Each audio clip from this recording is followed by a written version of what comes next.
Hey, good morning. Welcome to the program. This is your senior moment. It's young living or assisted living. You can make your home a healthy home, but it all starts with you and it begins right now. All righty, here's our stats for the week and year to date. Today is episode number 33, Mindset. We're going to be talking about today, just a little discussion. Year to date, 680, 60 so far this month. 930 is the monthly goal. This year, 27,290 calisthenics.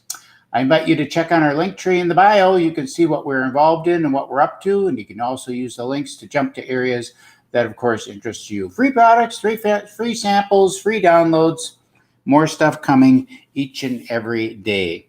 Well, kids, I got to tell you, I ate like a hog this weekend. And so I'm fasting today and tomorrow just to kind of clean out. And that might give you a little insight into what my mindset is.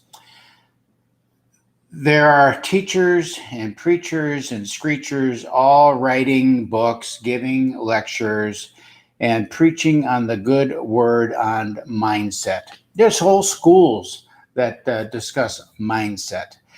But what it is and what we can control about it really is the question. Can we control it? According to author and researcher Carol Dweck, there are two types of mindsets. Two types. One is a fixed mindset. That's a person who believes, like Popeye, I am what I am. I was born the way I was born, and that's the way it's going to be. I'm not changing. The next one is the growth mindset. And that one, which is a mindset that allows for us to change and evolve over time. Now, Webster says mindset is a mental attitude or inclination, a mental inclination, tendency or habit, a theory or a set of assumptions by which we live or operate. As an example, I generally have a positive mindset. I believe that anything is possible, much like Napoleon Hill once said, what a mind can conceive and believe, it can achieve. And I believe that. So what is our mindset and how can we change it if we choose to? All right, so let's just look at the fixed and some examples of the fixed and the growth mindsets. The fixed mindset, here's an example.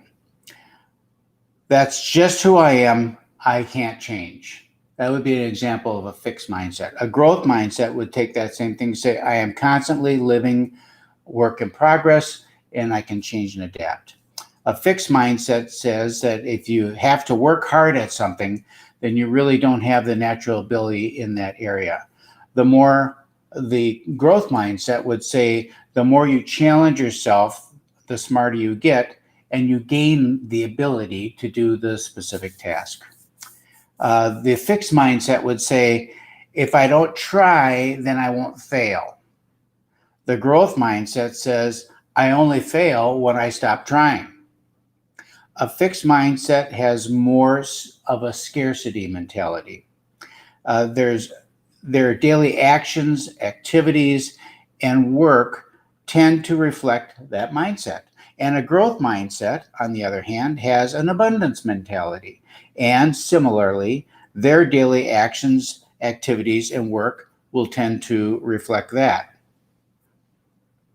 All right, so the Mayo Clinic has many journals on mindset. They encourage us to focus on progress towards our goals, not perfection, every little step of the way. So when we say do 30 push-ups, hey, if you can't do 30, do 20 or do 10 or do 1, but just do something to make progress.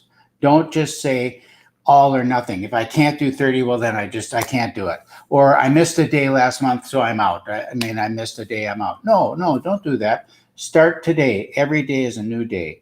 So changing a mindset begins with a decision.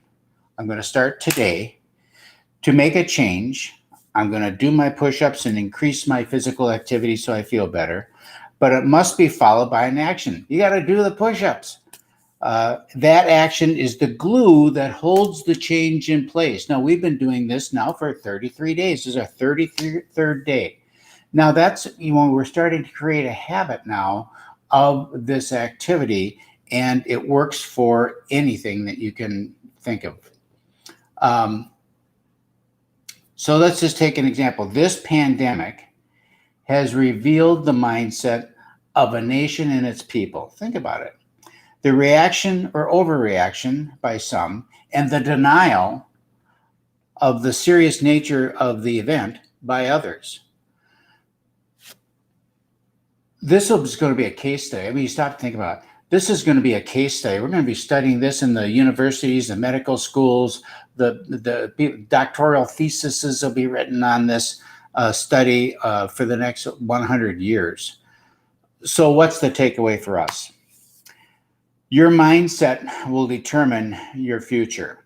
Whether you are 6 or 60, doesn't matter. What you think about will be your limitation or your open door. So take action and be open and move forward. Now, I want to give my gratefulness thing. I'm all excited about this because it kind of ties into mindset. And of course, this was not an exhaustive discussion, obviously, about mindset, because there literally are, 1,000 books written about it. Here's my gratefulness thing. A stapler, not just a stapler. A stapler was invented by Henry R. Hegel in 1877. That's the first patent on a stapler. And this is an Aceliner 502. Aceliner 502 stapler. They were made between 1971 and 1992. This is the version 3.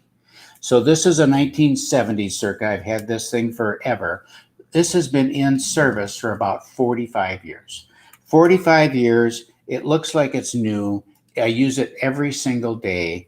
The mindset of the people that made this stapler is they wanted to make a product that lasted, that worked, that never needed to be replaced. And they did that. That was a mindset, as opposed to some planned obsolescence where they're going to make something so that they can come out with a new version, think iPhone, and then you've got to buy the new fancy schmancy one and throw the other one away.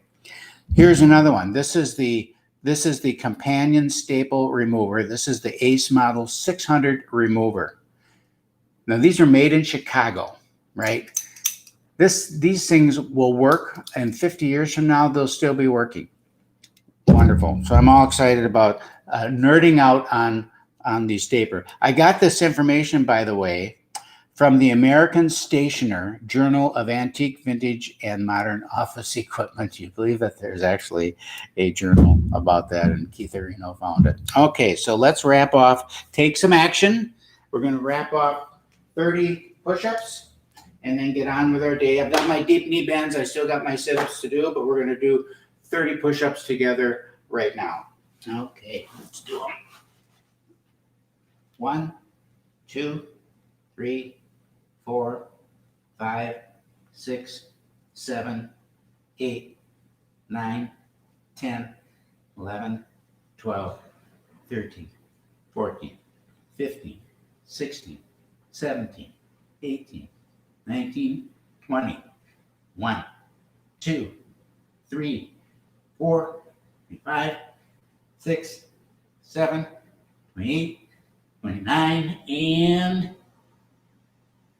30. All right. Whew. That feel good? Okay. Remember, the older you get, the longer you want to live. I'm Keith Ittner Sr., and this has been your Senior Moment. We'll see you tomorrow.